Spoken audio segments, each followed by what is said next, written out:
Hi friends, welcome to my channel. ಮುದ್ದು ಸೊಸೆ ನಾಳೆಯ ಸಂಚಿಕೆಯಲ್ಲಿ ಏನಾಗುತ್ತೆ ನೋಡೋಣ ಬನ್ನಿ.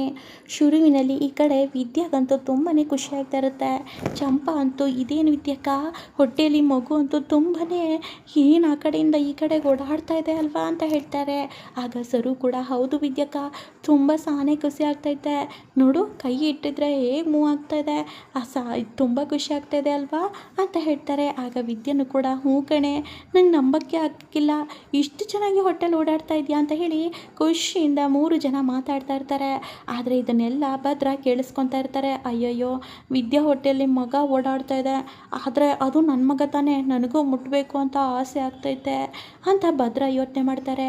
ಆವತ್ತೇನೋ ಗಳಿಗೆಲ್ಲ ಆ ರೀತಿ ಹೇಳಿಬಿಟ್ಟೆ ಮಾತ್ರಕ್ಕೆ ಮಕ್ಕಳು ನಂದಲ್ವಾ, ನನ್ನದೇ ಮಗು ಅದು ಅಂತ ಭದ್ರ ಯೋಚನೆ ಮಾಡ್ತಾ ಇರ್ತಾರೆ. ಆಗ ಸರು ಬಂದ್ಬಿಟ್ಟು, ಬಾವಾ ಏನು ಯೋಚನೆ ಮಾಡ್ತಾ ಇದ್ದೀರಾ ಅಂತ ಕೇಳ್ತಾರೆ. ಏನೂ ಇಲ್ಲ ಅಂತ ಭದ್ರ ಹೇಳಿದಾಗ, ನನಗೆ ಗೊತ್ತು ಬಾವ, ನಿಮಗೂ ಕೂಡ ವಿದ್ಯಾಕ್ಕನ ಹೊಟ್ಟೆ ಮುಟ್ಟಬೇಕು ಅಂತ ಆಸೆ ಆಗ್ತೈತೆ ತಾನೇ ಅಂತ ಸರು ಹೇಳ್ತಾರೆ. ಆಗ ಭದ್ರ ಯೋಚನೆ ಮಾಡ್ತಾ ಇರ್ತಾರೆ. ಆಗ ವಿದ್ಯಾನ ಹತ್ರ ಬಂದ್ಬಿಟ್ಟು, ವಿದ್ಯಾ ನಾನು ಕೈ ಇಟ್ಟು ನೋಡ್ಲಾ ಅಂತ ಭದ್ರ ಕೇಳ್ತಾರೆ. ಆಗ ವಿದ್ಯೆಗೆ ಆಶ್ಚರ್ಯ ಅನಿಸುತ್ತೆ. ವಿದ್ಯಾ ಆವತ್ತೇನೋ ಹಾಗೆ ಅಂದ್ಬಿಟ್ಟೆ, ಆದರೆ ಆ ಕೋಪಕ್ಕೆ ಮತ್ತೆ ನೀನು ಸೇಡ್ ತೀರಿಸ್ಕೋಬೇಡ ಅಂತ ಭದ್ರ ಹೇಳ್ತಾರೆ. ಆಗ ವಿದ್ಯೆಗೆ ತುಂಬಾ ಖುಷಿ ಆಗ್ತಾ ಇರುತ್ತೆ. ಆಗ ವಿದ್ಯಾ ಮುಟ್ಟಿ ನೋಡಿ ಗೌಡ್ರೆ ಅಂತ ಹೊಟ್ಟೆನ ಬಿಡ್ತಾರೆ. ಆಗ ಭದ್ರ ಹೊಟ್ಟೆ ಮೇಲೆ ಕೈ ಇಟ್ಟಾಗ ತುಂಬಾ ಖುಷಿ ಆಗುತ್ತೆ ಭದ್ರಗೆ. ಥ್ಯಾಂಕ್ಸ್ ವಿದ್ಯಾ, ಸಾನೇ ಖುಷಿ ಆಗ್ತೈತೆ ಅಂತ ಭದ್ರ ಹೇಳ್ತಾ ಇರ್ತಾರೆ. ಆಗ ವಿದ್ಯಾನು ಕೂಡ, ಇದೇನಿದು ಗೌಡ್ರು ಇಷ್ಟೊಂದು ಬದಲಾವಣೆ, ನಿಜವಾಗ್ಲೂ ಗೌಡ್ರು ನನ್ನ ಇಷ್ಟಪಡ್ತಾ ಇದ್ದಾರಾ, ನನ್ನ ಮೇಲೆ ಪ್ರೀತಿ ಬಂದುಬಿಟ್ಟಿದೆಯಾ ಗೌಡ್ರಿಗೆ ಅಂತ ವಿದ್ಯೆ ಕೂಡ ತುಂಬಾ ಖುಷಿ ಪಡ್ತಾ ಇರ್ತಾರೆ. ಇದನ್ನೆಲ್ಲ ನೋಡಿದ ಚಂಪಾ ಅಂತೂ, ನೋಡ್ದ ವಿದ್ಯಾಕ, ಭದ್ರ ನನಗೆ ನಿನ್ನ ಮೇಲೆ ಎಷ್ಟು ಪ್ರೀತಿ ಬಂದುಬಿಟ್ಟಿದೆ ಅಂತ ಹೇಳಿದರೆ ಇಲ್ಲ ಅಂತ್ಯ, ತುಂಬಾ ಪ್ರೀತಿ ಇಟ್ಕೊಂಡಿದ್ದಾರೆ, ನಿನ್ನ ಮೇಲೆ ಪ್ರಾಣನೇ ಇಟ್ಕೊಂಡವ್ರೆ ಅಂತ ಇಲ್ಲಿ ಚಂಪಾ ಹೇಳ್ತಾ ಇರ್ತಾರೆ. ಹ್ಞೂ ಚಂಪಾ, ನನಗೂ ಕೂಡ ಇವಾಗಲೇ ಅರ್ಥ ಆಗಿದ್ದು, ಕೊನೆಗೂ ಗೌಡ್ರು ನನ್ನ ಮೇಲೆ ಇಷ್ಟೊಂದು ಪ್ರೀತಿ ತೋರಿಸ್ತಾ ಇದ್ದಾರಲ್ವ, ನನಗೆ ಅಷ್ಟೇ ಸಾಕು ಅಂತ ವಿದ್ಯಾ ಖುಷಿ ಪಡ್ತಾರೆ. ಮತ್ತು ಈ ಕಡೆ ಶಿವರಾಮಿ ಗೌಡ್ರ ಮನೆಗೆ ಸುಭಾಸ್ ಮಾವ ಕೂಡ ಬಂದಿರ್ತಾರೆ. ಸುಭಾಸ್ ಎಲ್ಲಿ ಅಂತ ಕೇಳಿದಾಗ ಈಶ್ವರಿಗಂತೂ ತುಂಬಾ ಖುಷಿ ಆಗುತ್ತೆ. ಅಯ್ಯೋ ಎಮ್.ಎಲ್.ಎ ಬೀಗರು ನೀವು ನಮ್ಮನೆ ಹತ್ರ ಅಂತ ಕೇಳ್ತಾರೆ. ಯಾಕೆ ಬರಬಾರ್ದಿತ್ತ, ಸುಭಾಸ್ನ ನೋಡ್ಕೊಂಡು ಹೋಗೋಣ ಅಂತ ಬಂದೆ ಅಂತ ಹೇಳ್ತಾರೆ. ಅಯ್ಯೋ ಸುಭಾಸ್ ಅಂತ ಕರೀತಾರೆ. ಆಗ ಸುಭಾಸ್ ಓಡ್ ಬರ್ತಾರೆ. ಮಾವ ಅಂತ ಹೇಳಿದಾಗ, ಸುಭಾಸ್ ನಿನಗೋಸ್ಕರನೇ ಬಂದಿದ್ದೆ ಕಣೋ, ನಿನಗೊಂದು ಗಿಫ್ಟ್ ಕೊಡಬೇಕು ಅಂತ ನನ್ನ ಮಗಳು ಅಂತೂ ನೀನು ತುದಿ ಕಾಲಲ್ಲಿ ನಿಂತವಳೆ, ನಿನಗೆ ಕಾರ್ ಕೊಡಿಸ್ಬೇಕು ಅಂತ ಸಾನೇ ಆಸೆ ಪಟ್ಟವಳೆ, ಅದಕ್ಕೆ ನಿನಗೆ ಯಾವ ಥರದ್ದು ಬೇಕು ಅಂತ ನೀನೇ ಸೆಲೆಕ್ಟ್ ಮಾಡು ಅಂತ ಹೇಳ್ತಾರೆ. ಅಯ್ಯೋ ಮಾಮ ಏನು ಮಾತಾಡ್ತಾ ಇದ್ದೀರಾ, ನನಗದೆಲ್ಲ ಬೇಡ ಅಂತ ಸುಭಾಸ್ ಹೇಳ್ತಾರೆ. ಅಯ್ಯೋ ಸುಭಾಸ್, ಇದು ನಿನ್ನ ದೊಡ್ಡ ಗುಣ ಕಣಪ್ಪ, ಬೇಡ ಅಂದರೆ ಹೇಗೆ, ನೋಡು ನಾನು ಪ್ರೀತಿಯಿಂದ ಕೊಡ್ತಾ ಇರೋದು, ನೀನು ತಗೊಳ್ಳೇಬೇಕು ಅಂತ ಇಲ್ಲಿ ಹೇಳ್ತಾ ಇರ್ತಾರೆ. ಆಗ ಈಶ್ವರಿನೂ ಕೂಡ, ಲೇ ಸುಭಾಸ, ಅವ್ರು ಖುಷಿಯಿಂದ ಕೊಡ್ತಾ ಇದ್ರು ಕಣ್ಲ, ಯಾಕೆ ಬೇಡ ಅಂತ್ಯಾ, ಒಪ್ಕೋ, ಅದು ಯಾವ್ದು ಬೇಕು ಅಂತ ಹೇಳು ಅಂತ ಈಶ್ವರಿ ಹೇಳ್ತಾರೆ. ಆಗ ಸುಭಾಸ್ ಒಂದನ್ನು ಚೂಸ್ ಮಾಡ್ತಾರೆ. ಆಗ ಸರಿ ನೋಡಿ, ನನಗೆ ಈಗಾಗಲೇ ತುಂಬ ಲೇಟ್ ಆಗಿದೆ, ಇನ್ನೊಂದು ಸರಿ ಬರ್ತೀನಿ ಅಂತ ಅಲ್ಲಿಂದ ಹೋಗ್ತಾರೆ. ಆಗ ಈಶ್ವರಿಗಂತೂ ತುಂಬಾ ಖುಷಿ ಆಗುತ್ತೆ. ನೋಡ್ದೇನೆ ಚಿತ್ರ ನಮ್ಮ ಹವ ಯಾವ ಥರ ಇದೆ ಅಂತ ನೋಡ್ದ, ಇನ್ಮೇಲೆ ಈ ಮನೆಯವರದ್ದು ಏನೂ ಇಲ್ಲ, ನನ್ನ ಮಗ ಸುಭಾಸ್ ಈಗಲೇ ಮದುವೆ ಆಗೋಕ್ಕಿಂತ ಮುಂಚೆನೇ ಇಷ್ಟೊಂದು ದೊಡ್ಡ ರಾಜನ ಥರ ಮೆರಿತಾ ಇದ್ದಾನೆ, ಇನ್ನು ನನಗೆ ಅದೇ ತಾನೇ ಬೇಕಾಗಿರೋದು ಅಂತ ಹೇಳಿ ಈಶ್ವರಿ ತುಂಬ ಖುಷಿಪಟ್ಟರೆ, ಸಾವಿತ್ರಿ ಅಂತೂ ಇದೇನಿದು, ಅಲ್ಲ ಅಷ್ಟಕ್ಕೂ ಏನು ಮೆಂಟ್ಲಾಗ್ಬಿಟ್ಟಾಯ್ತಾ ಹೇಗೆ, ನಾನು ಅಂದ್ಕೊಂಡಿರೋದೇ ಒಂದು, ಈ ಸುಭಾಸ್ ಎಂಥವನು ಅಂತ ಗೊತ್ತಿದ್ದು ಇವನಿಗೆ ಇನ್ನೂ ದೊಡ್ಡ ಸಂಬಂಧನೇ ಸಿಕ್ಬಿಟ್ಟಾಯ್ತಲ್ಲ, ಏನು ಮಾಡಲಿ ನಾನು, ಈ ಈಶ್ವರಿ ಇನ್ಮೇಲೆ ನನ್ನ ಮುಂದೆ ಮೆರಿತಾಳೆ, ಯಾವುದೇ ಕಾರಣಕ್ಕೂ ಅವಳು ಮೆರಿಬಾರ್ದು, ಈ ಸತ್ಯನೆಲ್ಲ ಸುಭಾಸ್ ಮತ್ತು ಚಂಪಾ ಬಗ್ಗೆ ಎಲ್ಲ ಸತ್ಯನ ನಾನು ಹೋಗಿ ಆ ಎಮ್.ಎಲ್.ಎ ಹೇಳಿದ್ರೆ ಹೇಗಿರುತ್ತೆ ಅಂತ ಸಾವಿತ್ರಿ ಅನ್ಕೊತಾ ಇರ್ತಾರೆ. ಖಂಡಿತವಾಗ್ಲೂ ಹೇಳಬೇಕು, ಆಮ್ಯಾಕೆ ಇವರಿಬ್ಬರು ಬಣ್ಣ ಬಯಲಾಗುತ್ತೆ, ಆಮೇಲೆ ಸುಭಾಸ್ಗೆ ಎಮ್.ಎಲ್.ಎ ಮಗಳು ಸಿಗಲ್ಲ, ಏನು ಸಿಗಲ್ಲ ಅಂತ ಸಾವಿತ್ರಿ ಕನಸು ನೋಡ್ತಾ ಇರ್ತಾರೆ. ಮತ್ತು ಈ ಕಡೆ ಶಿವರಾಮೇಗೌಡರು, ನೋಡ್ಲೇನಾ ಸುಭಾಸ, ಎಷ್ಟು ಒಳ್ಳೆಯವರು ನಿನ್ನ ಮಾವ, ನೋಡು ಒಳ್ಳೆ ಹೆಸರು ತೊಗೊಂಡು ಹೆಸರನ್ನು ಉಳಿಸು ಅಂತ ಹೇಳ್ತಾರೆ. ಅಯ್ಯೋ ದೊಡ್ಡಪ್ಪ, ನೀವೇನು ಯೋಚನೆ ಮಾಡಿಬಿಡಿ ದೊಡ್ಡಪ್ಪ, ನಾನು ಖಂಡಿತವಾಗ್ಲೂ ನಿಮ್ಮ ಹೆಸರನ್ನ ಉಳಿಸ್ತೀನಿ ಅಂತ ಹೇಳ್ತಾರೆ. ಈ ಕಡೆ ಭದ್ರಾಗಂತೂ ಇಲ್ಲಿ ತುಂಬಾ ಖುಷಿ ಆಗ್ತಾ ಇರುತ್ತೆ. ನಿಜವಾಗ್ಲೂ ವಿದ್ಯಾನನ್ನು ಎಷ್ಟು ಅರ್ಥ ಮಾಡ್ಕೊಂಡಿದ್ದಾಳೆ, ಎಷ್ಟು ಖುಷಿ ಆಗ್ತಾಯಿದೆ, ವಿದ್ಯಾನ ಹೊಟ್ಟೆಯಲ್ಲಿ ಮಗ ಬೆಳೀತೈತೆ, ಇನ್ನು ಅದಕ್ಕೆ ನಾನು ತಂದೆ ಆಗ್ತಾಯಿವ್ನಿ ಅಂತ ಹೇಳಿ ಭದ್ರ ಅಂತೂ ತುಂಬಾ ಖುಷಿ ಪಡ್ತಾ ಇರ್ತಾರೆ. ಈ ಕಡೆ ಮನೆಗೆ ಬಂದ ಭದ್ರ ವಿದ್ಯೆನೇ ನೋಡ್ತಾ ಇರ್ತಾರೆ. ಏನಾಯಿತು ಗೌಡ್ರೆ, ಯಾಕೆ ಆ ರೀತಿ ನೋಡ್ತಾ ಇದ್ದೀರಾ ಅಂತ ವಿದ್ಯೆ ಕೇಳ್ತಾರೆ. ಏನೂ ಇಲ್ಲ ವಿದ್ಯಾ, ನಿನ್ಗೆ ಆವತ್ತಲ್ಲ ನಾನು ಎಷ್ಟು ಬಾಯಿಗೆ ಬಂದಾಗ ಹೇಳಿಬಿಟ್ಟೆ, ತುಂಬ ಬೇಸರ ಆಯಿತು.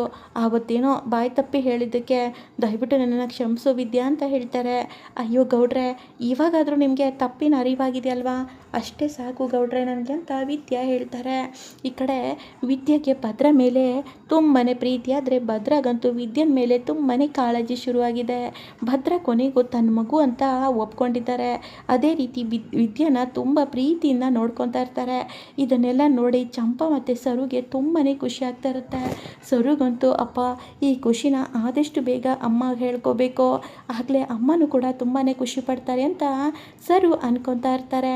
ಮತ್ತು ಈ ಕಡೆ ಇಲ್ಲಿ ಚಂಪಾ ಮತ್ತು ಸುಭಾಷ್ ಗಂಡ ಹೆಂಡತಿಯಾಗಿರ್ತಾರೆ. ಅದೇ ರೀತಿ ಈ ವಿಷಯನೆಲ್ಲ ಆದಷ್ಟು ಬೇಗ ಅವನಿಗೆ ಹೇಳಲೇಬೇಕು, ಯಾಕಂದರೆ ಎಮ್ಮೆಲೆ ಹೇಳಿದರೆ ಪಾಪ ಚಂಪಾ ಪರಿಸ್ಥಿತಿನೂ ಸರಿಯಾಗ್ಬೋದು ಅಂತ ಭದ್ರ ಯೋಚನೆ ಮಾಡ್ತಾ ಇರ್ತಾರೆ. ಆದರೂ ಅಪ್ಪಯ್ಯ ದೊಡ್ಡ ಮೋಸ ಮಾಡ್ತಾ ಇದ್ದಾರೆ. ಅಲ್ಲ, ಚಂಪಾ ಪರಿಸ್ಥಿತಿ ಈ ರೀತಿ ಇದ್ದರೂ ಅವ್ನು ಬೇರೆ ಮದುವೆ ಮಾಡೋ ಬೇಕಿತ್ತು ಅವನಿಗೆ ಅಂತ ಹೇಳ್ತಾ ಇರ್ತಾರೆ. ಆದರೂ ಅಪ್ಪ ಏನು ಮಾಡೋದು, ಚಂಪಾನೇ ಇದಕ್ಕೆಲ್ಲ ಒಪ್ಪಿಗೆ ಕೊಟ್ಟಿದ್ದಲ್ವ ಅಂತ ಭದ್ರ ಯೋಚಿಸ್ತಾರೆ. ಆದರೆ ವಿದ್ಯಾ ಮಾತ್ರ ಇದನ್ನು ಮಾತ್ರ ಯಾವುದೇ ಕಾರಣಕ್ಕೂ ಸುಮ್ಮನೆ ಬಿಡಲ್ಲ. ಸುಭಾಷ್ಗೆ ಯಾವುದೇ ಕಾರಣಕ್ಕೂ ನವ್ಯ ಜೊತೆ ಮದುವೆ ಆಗಬಾರ್ದು, ಯಾವತ್ತಿದ್ರೂ ಚಂಪಾನೇ ನೋಡ್ಕೋಬೇಕು, ಚಂಪಾ ಪರಿಸ್ಥಿತಿ ಹಾಳಾಗೋಕ್ಕೆ ನಾನಂತೂ ಬಿಡಲ್ಲ ಅಂತ ವಿದ್ಯಾ ಮನಸ್ಸಲ್ಲೇ ಅನ್ಕೊತಾ ಇರ್ತಾರೆ. ಅದೇ ರೀತಿ ಚಂಪಾ ಮತ್ತು ಸುಭಾಷ್ನ ಒಂದು ಮಾಡೋಕ್ಕೆ ವಿದ್ಯೆ ಒದ್ದಾಡ್ತಾ ಇದ್ದರೆ, ಈ ಕಡೆ ಸುಭಾಷ್ ಮತ್ತು ಎಮ್.ಎಲ್.ಎ ಮಗಳು ನವ್ಯನ ಒಂದು ಮಾಡೋಕ್ಕೆ ಈಶ್ವರಿ ಪರದಾಡ್ತಾ ಇರ್ತಾರೆ. ಆದರೆ ಇದನ್ನೆಲ್ಲ ಸಾವಿತ್ರಿ ಅಂತೂ ತುಂಬಾ ಸಹಿಸ್ಕೊಳ್ಳೋತ್ತಿಲ್ಲ. ಇಲ್ಲ, ಯಾವುದೇ ಕಾರಣಕ್ಕೂ ನಾನಂತೂ ಸಹಿಸ್ಕೊಳ್ಳಲ್ಲ. ಲೇ ವಿನಂತಿ, ನೋಡ್ದೇನೆ ಆ ಈಶ್ವರಿ ಕೊಬ್ಬನ್ನ, ಅಲ್ಲ ಅವ್ರ ಮಾವ ಏನೋ ಕಾರ್ ತಂದು ಕೊಟ್ಟಿದ್ದಕ್ಕೆ ಇಷ್ಟೆಲ್ಲ ಜಂಬ ತೋರಿಸ್ಕೊತಾ ಇದ್ದಾಳೆ. ಇನ್ಮೇಲೆ ಅವಳ ಮಗಳು ಮದುವೆ ಆಗಿ ಬಂದಮೇಲೆ ಇನ್ನು ಯಾವ ರೀತಿ ಬಿಲ್ಡಪ್ ಕೊಡ್ತಾವಳೆ ಅಂತ ಹೇಳ್ತಾರೆ. ಹ್ಞೂ ಕಣವ್ವ, ನನಗೂ ಕೂಡ ಅದೇ ಆಗ್ತದೆ. ಅಲ್ಲ, ಇಷ್ಟೆಲ್ಲ ಬೇಕಿತ್ತ ಈ ಸುಭಾಷಿಗೆ? ಈಗಾಗಲೇ ಮದುವೆ ಆಗಿ ಚಂಪನು ಕೂಡ ಇರುವಾಗಲೇ ಇನ್ನೊಂದು ಹೆಣ್ಣಿನ ಮದುವೆ ಆಗ್ತಾ ಇದ್ದಾನೆ. ನನಗೂ ಕೂಡ ಸಹಿಸ್ಕೊಳಕ್ಕಾಗ್ತಾ ಇಲ್ಲವ್ವ ಅಂತ ಹೇಳ್ತಾರೆ. ಲೇ ವಿನಂತಿ, ನಾವೇನಾದರೂ ಪ್ಲ್ಯಾನ್ ಮಾಡಿ ಈ ವಿಷಯ ಎಲ್ಲ ನವ್ಯನ ಮುಂದೆ ಹೋಗಿ ಹೇಳಿದರೆ ಹೇಗಿರುತ್ತೆ? ಕೊನೆಗೂ ಆಮೇಲೆ ನಾವು ಅಂದ್ಕೊಂಡ ಹಾಗೆ ನಮ್ಮ ಪ್ಲ್ಯಾನು ಸಕ್ಸಸ್ ಆಗುತ್ತೆ. ಹಾಗೆ ಇವರಿಬ್ಬರು ಮದುವೆನೂ ನಿಂತು ಹೋಗುತ್ತೆ. ಈಶ್ವರಿ ಅಂತೂ ಪರದಾಡಬೇಕಾಗತ್ತೆ. ಆ ರೀತಿ ಆಗಬೇಕು ಕಣೆ ಅಂತ ಇಲ್ಲಿ ಸಾವಿತ್ರಿ ಹೇಳ್ತಾರೆ. ಹ್ಞೂ ಕಣವ್ವ, ನೀನು ಹೇಳ್ತಾ ಇರೋದು ಕರೆಕ್ಟಾಗಿದೆ.